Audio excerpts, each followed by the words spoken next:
Hello, everybody. This is Matt Wilhelm here at Dan Bailey's in Livingston, Montana, and I'm the owner of Yellowstone Fly Fishing School right here in Livingston. And today we're going to tie a March Brown soft hackle. Soft hackled flies are a very traditional pattern. They've been fished on rivers and streams in the United States and Europe for, oh gosh, over 150 years. Very traditional fly. A lot of times kind of gets lost in the world of flies. You don't see them on the shelves very often, but they're very effective. And one reason that I like the March Brown soft hackle is I use it as an emerger. A lot of times as a trailer, a dropper fly behind a dry fly. Sometimes I'll fish it under an indicator or even swing it traditionally, like you'd swing a traditional wet fly. The reason I like the soft hackle for the March Brown is that the March Brown mayfly has a very unique way in which when it emerges, it actually starts to shed its exoskeleton as it's rising through the water column. And a lot of mayflies shed their exoskeleton at the water surface. So the soft hackle on this fly helps to kind of imitate that exoskeleton being molted off of the insect as it's rising. So it's imitative in that regard, and it works really well. Not only does it work well for a March Brown hatch, this is a great fly to swing in the summertime in riffles, fishing it in a traditional across and down wet fly type of application. So anyway, we're going to tie a March Brown soft hackle, and the hook we're going to use a size 12 emerger hook.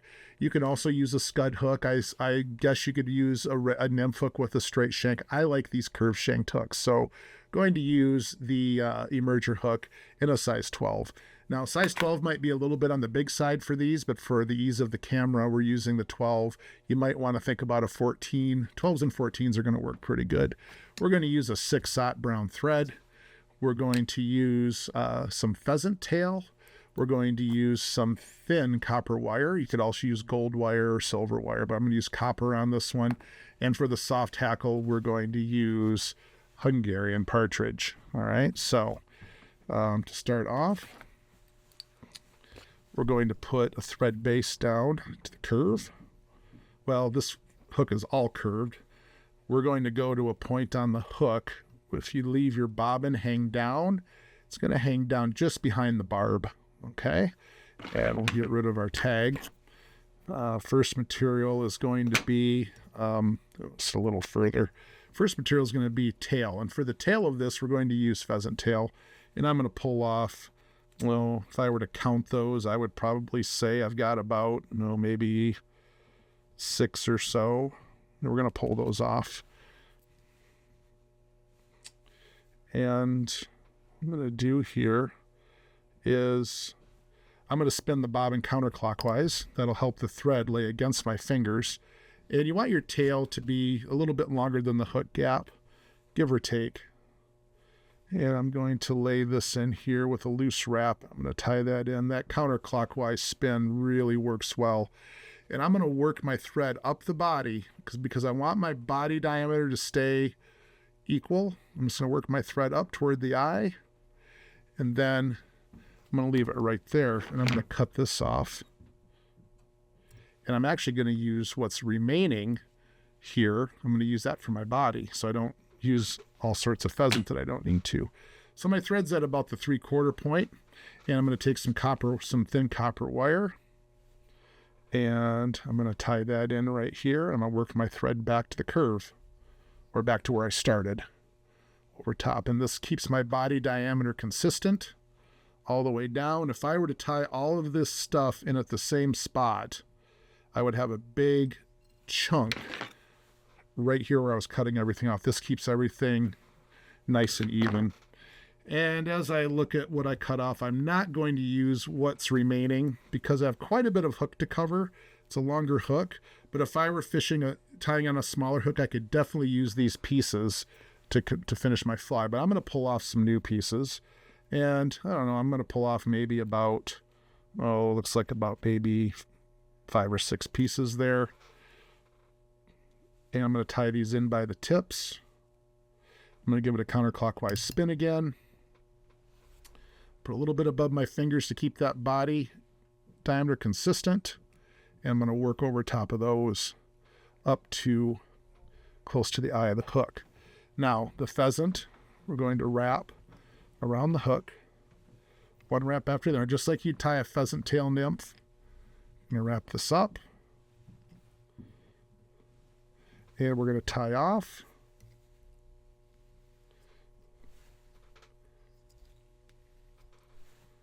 Bringing the thread behind the feather a few times. Be careful how much pressure you put on the thread. These feathers are a little bit brittle. If you put too much pressure on the thread, you'll break the feather with your thread. Now I differ a little bit. When I wrap wire, a lot of people will counter wrap the wire and wrap opposite the way that they wrapped their pheasant. I just go the same way. I don't think it makes a bunch of difference. And it's easier to tie off when you get to the end. And I'm going to palmer this copper up through, get about maybe 5 or 6 turns here, like that. Then we'll tie that off. So our body's complete. One thing you can do with this fly, if you want to make it even stronger, before you wrap your pheasant body forward, if you put a little bit of Zap-A-Gap on the shank of the hook and wrap over top of that Zap-A-Gap, that will create a pretty strong fly. You know, one thing that I neglected to mention, I think I am going to throw a little bit of dubbing on here. And what I'm going to do is I'm going to grab a little bit of hare's ear colored dubbing, and I'm going to put a little bit of a thorax on this fly. Just a little tiny thorax right where I tied off that copper. I'm going to put a little hare's ear dubbing on the thread. And we're going to create a little thorax right here. Whoops. There we go. There we go, like that. Now, Hungarian partridge. And I've already selected one right here. Look, there's my Hungarian partridge feather. And what I'm going to do is I'm going to take my hackle pliers. I've got some rotating hackle pliers.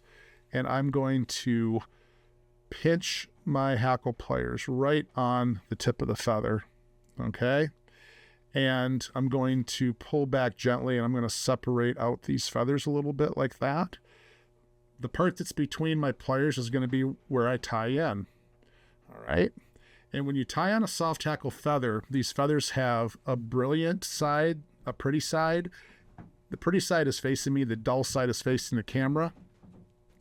And if you look at that now, you can see the pretty side, the brilliant side. So you want, when you tie this feather in, you want the brilliant side to face you.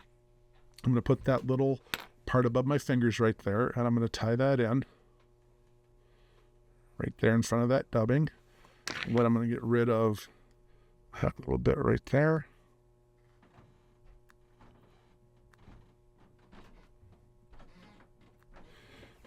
I'm going to take my rotating hackle pliers. I love this tool for this application. Put a pinch on that feather, and I'm going to come around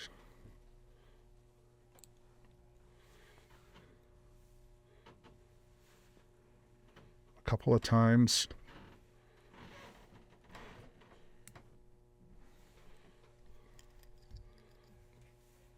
Then I'm going to tie off behind the feather. Now, sometimes when you do this, you'll get some pieces of this Hungarian partridge that'll stick out over the eye of the hook. And that's okay, because what we're going to do next after we cut this off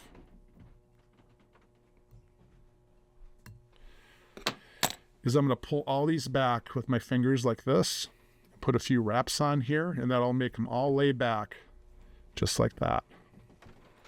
Okay? And then you whip finish the fly, and you're finished. Or if you want to tie half hitches, you can do that. Half hitches with a little bit of head cement works just fine.